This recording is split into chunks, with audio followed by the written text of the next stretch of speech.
Shalom jemaat yang dikasihi oleh Tuhan, warga kerajaan. Senang sekali hari ini saya boleh menghadirkan pesan gembala kepada setiap kita yang ada, baik yang di Jambi maupun yang ada di Kota Bontang.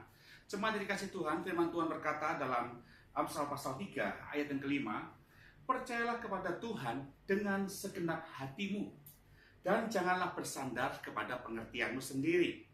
Akuilah Dia dalam segala lakumu, maka Ia akan meluruskan jalanmu. Kekasih Tuhan, waktu saya membaca ayat ini, saya merenungkan tentang bagaimana kehidupan anak Tuhan di akhir zaman ini yang menghadapi, matanya menyaksikan banyak kemustahilan, banyak persaingan, kemudian banyak jalan buntu, yang seringkali mata jasmaninya melihat semua itu lebih besar daripada kekuatannya. Dan sungguh sebetulnya sebagai warga kerajaan kita harus bersyukur ketika menghadapi hal-hal seperti itu ya Bapak Ibu. Ketika anak kita sakit tak kunjung sembuh, penyakit kita sendiri juga mungkin parah, tidak bisa disembuhkan secara medis, mungkin juga persaingan bisnis kita yang mungkin tambah hari tambah kita terpuruk, mungkin juga ekonomi kita yang makin merosot. Dan saudara, semua itu sengaja diizinkan Tuhan terjadi sebagai sebuah panggilan ilahi buat kita untuk makin mengandalkan Tuhan dalam kehidupan kita. Jadi sebuah panggilan ilahi buat kita untuk belajar mempercayakan diri kepada Tuhan. Amerika punya kedutaan di Jakarta dan di Surabaya. Mereka nggak pernah takut apa yang terjadi dengan resesi yang ada di Indonesia. Kenapa? Karena negara Amerika bertanggung jawab buat mereka yang ada di Jakarta maupun yang di Surabaya, di negara kita ini.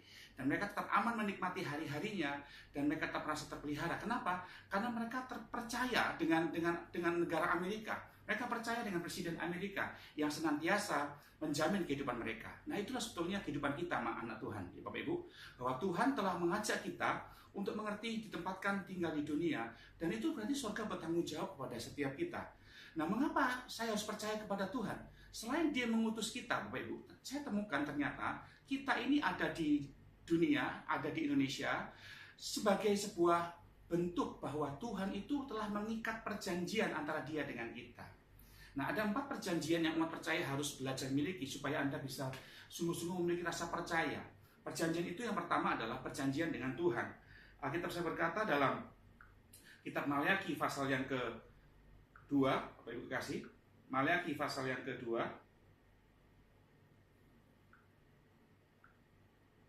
ayat yang kelima. Perjanjianku dengan Dia pada satu pihak ialah kehidupan dan sejahtera, dan itu kuberikan kepadanya. Pada pihak lain, yaitu pada pihak kita, kekasih Tuhan, ya, ia harus takut kepadaku dan gentar terhadap namaku. Pengajaran yang benar ada dalam mulutnya, dan kecurangan tidak terdapat pada bibirnya. Dalam damai sejahtera dan kejujuran, ia, yaitu kita, mengikut aku, kata Tuhan, dan banyak orang dibuatnya berbalik daripada kesalahan. Jadi yang pertama, saudara harus mengingat akan perjanjian kita dengan Tuhan, bahwa dunia boleh sibuk mencari kehidupan, mencari bagaimana mereka mencari kehormatan, mereka bagaimana mencari yang namanya kesejahteraan, tapi Tuhan tuh dari pihak Tuhan, Dia telah menjamin itu bagi setiap kita. Nah, dari pihak kita diminta oleh Tuhan, yaitu supaya kita menjadi pribadi yang takut akan Tuhan. Kita menjadi pribadi yang harus gentar akan Tuhan, takut bikin dosa, takut menjadi pribadi yang melukai orang, takut untuk jauh dari Tuhan, hubungan yang terputus, dan selalu menjaga hubungan intim dengan Tuhan. Itu dari pihak kita, sehingga waktu firman Tuhan masuk dalam diri kita, pengajaran itu yang keluar dalam diri kita, kekasih Tuhan. Itu makanya Bapak Ibu yang kasih dalam nama Tuhan, saya berdoa supaya hari ini Anda bisa belajar mengerti baik-baik arti bagaimana Anda mengikatkan di perjanjian dengan Tuhan. Yang kedua yang Tuhan ajarkan pada setiap kita adalah kita ini terikat dengan perjanjian dengan diri sendiri.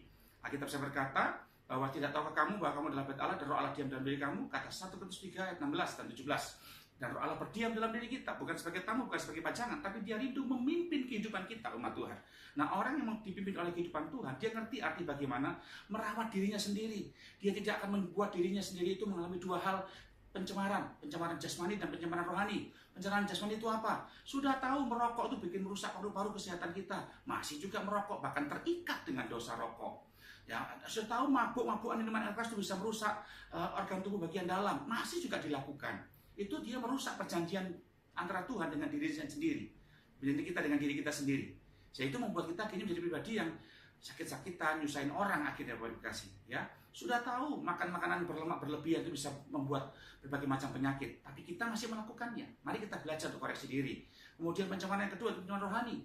Ya, jangan simpan percabulan, itu merusak rohani dalam diri kita. Jangan simpan kebencian atau sirik atau dengki, itu merusak yang namanya manusia batiniah kita. Lepaskan itu, umat Tuhan. Yang paling penting adalah bagaimana Roh Allah itu bisa betah dalam diri kita. baik secara jasmani tubuh kita dikendalikan oleh Roh Kudus, maupun secara rohani hidup kita dalam keintiman dengan Roh Kudus yang adalah Roh Yesus sendiri dalam diri kita. Yang ketiga adalah Tuhan membuat perjanjian antara kita dengan keluarga, oikos. Huruf pertama dalam bahasa Ibrani di Alkitab kita, Kejadian 1:1 itu digunakan dengan huruf bet. Bapak Ibu kasih, bet itu bentuknya seperti ini, kemudian ada titik yang tengah. Kalau dibalik itu berbicara tentang bagaimana bentuknya seperti rumah. Jadi orang Kristen harus mengerti bagaimana Tuhan menghargai rumah tangga. Saudara harus menghargai rumah tangga saudara. Perceraian terjadi di mana-mana. Kenapa? Karena orang sudah menganggap pernikahan itu adalah sebuah hal yang biasa.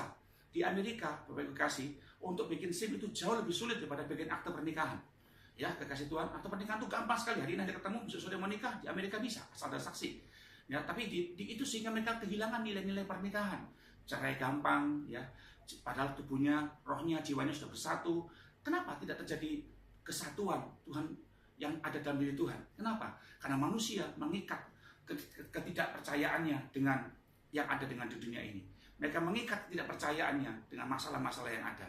Saya berdoa supaya hari ini Bapak Ibu kasih mulai belajar mengerti baik-baik bahwa Tuhan menghormati yang namanya rumah tangga. Anda diikat perjanjian dengan rumah tangga dan harus belajar percaya dengan Tuhan dalam rumah tangga Anda.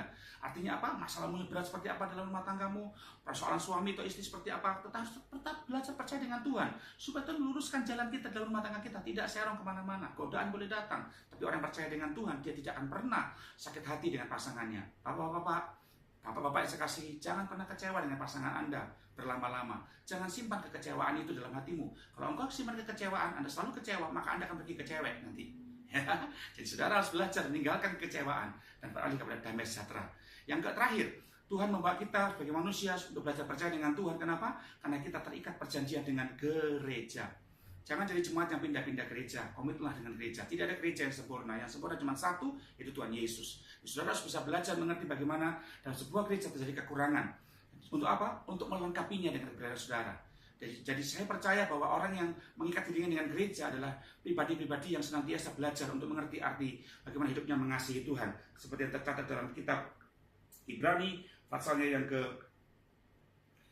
10 ayat ke-25. Janganlah kita menjauhkan diri dari pertemuan-pertemuan ibadah kita seperti dibiasakan oleh beberapa orang, tapi marilah kita saling menasehati dan semakin giat melakukannya menjelang hari Tuhan yang makin mendekat. Jadi saudara harus komit dengan gereja lokal. Gembala boleh punya kelemahan, diakan boleh punya kelemahan, tapi saudara masuk gereja lokal bukan mandang mereka, tapi mandang pada Yesus yang mengasihi gereja yang Tuhan tempatkan. Yesus sangat mengasihi gereja ini. Sebenarnya aku berdoa supaya saudara kasih bagi Jambi maupun di Bontang untuk senantiasa komitmen dengan gereja. Topanglah gembala saudara. Sudah tahu kenapa Paulus sampai harus jualan tenda, bikin tenda dan jualan tenda? Karena jemaatnya nggak menopang pelayanan Paulus. Saudara yang diberkati Tuhan, ayo topang pelayanan gembala saudara. Ya, saya nggak minta saudara menopang gembala sebagai manusia. Tidak, Anda melakukannya untuk Tuhan. Jangan biarkan gembalamu keteteran, jangan biarkan gembalamu menangis. Mari cepat dikasih Tuhan. Buat mereka menjadi pribadi yang tetap bisa konsen dengan Tuhan, minta berkat dan doa untuk jemaat, dan Anda menjadi jemaat yang mengerti arti bagaimana ditopang oleh sebuah garis berkat daripada pemimpin rohani saudara. Dan saya berdoa supaya Anda menjadi pribadi yang tidak hitung-hitungan dengan gereja. Anda komit dengan gereja, Anda tidak mencacat, tidak mencaci, tapi Anda akan berkata, Tuhan, kau pakai apa buat saya melengkapi gereja? Ketika Anda melakukan gereja, melakukan sesuatu buat gereja, Anda melakukannya seperti untuk Tuhan. Karena gereja itu adalah tubuh Kristus. Ingat ketika Saulus menganiaya orang Kristen, Yesus berkata apa? Mengapa engkau menganiaya aku? Karena berarti Yesus yang bicara tentang gereja itu bicara tentang bangunan secara fisik maupun juga bangunan secara rohani, yaitu manusia-manusia orang-orang percaya. Itulah gereja.